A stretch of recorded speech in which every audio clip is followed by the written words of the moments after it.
मेरे पति की सारे बोलते हैं कि गरीब गरीब, लेकिन जिसके घर की कहानी वही जानता है, दूसरा नहीं जानता। पड़ोसी को नहीं पता कि अपने घर पे क्या हो रहा। तो हमने हमारे पति को कितने पैसे दिए हैं हमारे हाथों से हमें पता है। तो 8 साल तक तो हमारे गांव से फसल ले गए, और क्योंकि 3 लाख की हमारी फसल होती थी, उसमें से 2-2 लाख बचत होती थी, तो वो 2-2 लाख रुपए 8 साल तक ले गया उसका कर्जा देने के लिए।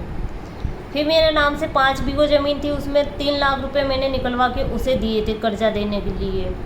फिर उसके गांव की ज़मीन थी 1.5 बीघो, वो बेची थी उसने 3 लाख में, तो 3 लाख रुपए उसने वो दिए कर्जे में।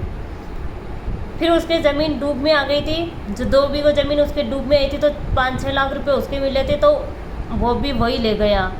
तो कितने हो गए, 30 लाख से ऊपर निकल गए। इतना कर्जा था उस गरीब के, इतना गरीब था वो, इतने पैसे उसे दिए, उसके बावजूद भी सारा लेके चला गया। पता नहीं इतनी स्टॉक करने के बाद मेरी माँ में और हमारे में इतने पैसे ले जाने के बाद बोलता है वो कि भाई हम गरीब हैं। फिर मेरी माँ और हमारे में वो खुद ही पैसे वाला बन गया।